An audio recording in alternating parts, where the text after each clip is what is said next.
Hi, my name's Charlie Newman. I'm a graduate student at Baruch College, majoring in sustainable business, and this is my midterm presentation for CIS 9467. So I wanted to start with why I was interested in this topic. So why are CO2 emissions important? So the world overall has been producing more CO2 emissions year over year, and it's causing basically man-made caused global warming. So some people debate this, and so I really wanted to look a little bit more in detail of the of the specifics. So I found some data basically that outlined CO2 emissions in terms of their metric tons per capita, which I thought would be good to really examine kind of a base comparison and really look at things in an apples to apples database. And what's great about this is that their data goes back all the way to 1960. In addition, you can really kind of scroll and make some filters, but what I chose to look at is really kind of income levels and how we split that out.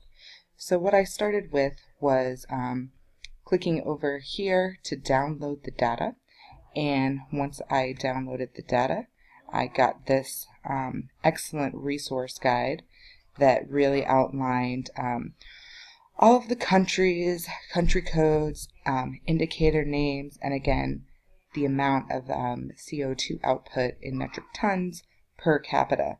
Additionally, they did provide an income group, which is what I ended up looking at in a little bit more detail. So as you can see that there. So what I ended up doing is taking that income group and adding it into the raw data. And then when I created my master sheet, I had raw data that had country name, income group, country code, and indicator. So at this point, I took my raw data, I highlighted everything, and basically worked to insert a pivot table. And the first pivot table that I put together really worked to outline. As you can see, I filtered it in the rows by income group and then the values by decade so that you could look and see the changes year over year. And because they had overall data numbers, I used the sum as the value there. So I did that, and I used this to create a dashboard. Additionally, I created one other pivot table that's used on the dashboard that has the same value of data, only the rows and columns are separated differently. I switched the axis for that. So basically, if we go here to our dashboard, the first chart that I put together was the percentage of CO2 emissions by decade. So you can really look at each of the income level countries, starting from the high income level. The non-OECD is Organization of Environmental Cooperation and Development. So basically those are the OECD companies are a little bit more concerned about environmental regulations and things like that. And for this case, I took out the other countries that didn't fall in, but as you can see, I have them all filtered so I can use that slicer and change things as necessary. But for this, we'll really look at kind of all the different income groups and how those change over the years. Additionally, this chart then doesn't look at percentages but overall output so that you can see the numbers and the changes decade over decade for each economic group. So the low income is definitely increasing, as you can see, but what's really interesting is that these high-income non-OECD countries have really kind of grown massively from like 1960 to 1970 and then varied a little bit, and then the amount of growth that you can see in the high-income OECD is really continuing to grow. As you can see though, from 2000 to 2010 it's actually gone down a little bit, and that kind of goes along the lines of what the article was saying, that in 2014 we've actually seen a slowdown in CO2 emissions, which is a really great thing. this chart here I really enjoyed, that can show an overlap starting with the high income non-OECD all the way down through the low income, and then you can just really see how they've changed over the years and how they kind of compare to each other. Again, this is just a really basic starting point that I wanted to look at to just see what those emissions were telling us.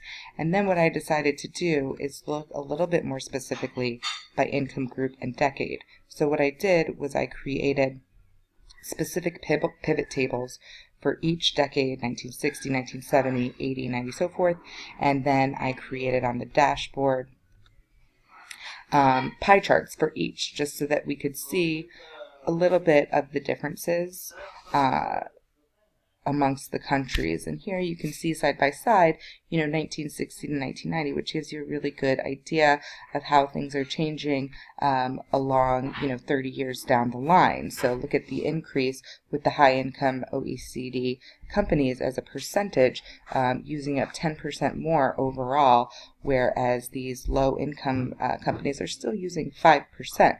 So it's just kind of interesting, I think, to look at it from that level.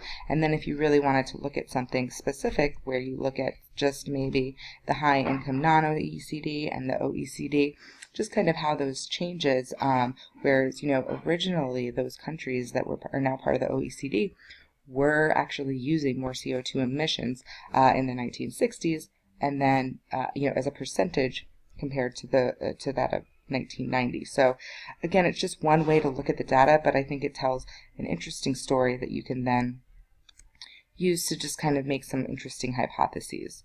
So what I decided to look at then was these country-specific trends. And so in my pivot table here, I filtered my rows with income group and then by country name, and then I decided just to look at 2010, which was for this project, the last year that we really looked at in comparison, and then I pulled it into this table so that you can really look at the specific countries. And so for this, you can look at the high income non-OECD group, and you see countries like Qatar that are using the most emissions per capita. Then we go to Kuwait. Then we've got the United Arab Emirates, and again, these are countries that are producing a lot of oil, things like that. But then you go to somewhere like Aruba, which is a really high population of tourism, but so does the Bahamas. So what is the difference between those two countries in terms of Aruba and the Bahamas? And what is that major difference if we're looking at this per capita? Additionally, somewhere like Argentina, where you may expect it to be a little bit more higher in output, is really kind of actually more on the low end. So what I think is also interesting, then you can filter it by income group if you really want to look at that. So then you go to the high income countries that are with OECD, and Luxembourg, surprisingly, has a lot. And now what I think that may do is, again, looking at this per capita, they have a very low population, but maybe have a lot of, industrial output that is, occurring, but not a lot of people to absorb that. So there's definitely flaws in the data, but again, it gives us a really good starting point to look at these different countries and see, where they're coming into play. So again, then we have upper middle income that we can go to, and just looking at some of the countries there. So just wanted to look at, Europe and Central Australia. North America is kind of filtered in here as well. So again, this data is not 100% accurate and representative, but it gives us a starting point to really pull out some key hypotheses that we can then use to make some recommendations or dig deeper or create some experiments for the future. So, and ideally this dashboard would be able to be presented to somebody that could look at a few different things and make some really quick assumptions very easily moving forward. So that's about it that I have for time, and if there are any questions, please follow up, and hope you enjoyed the presentation. Thanks.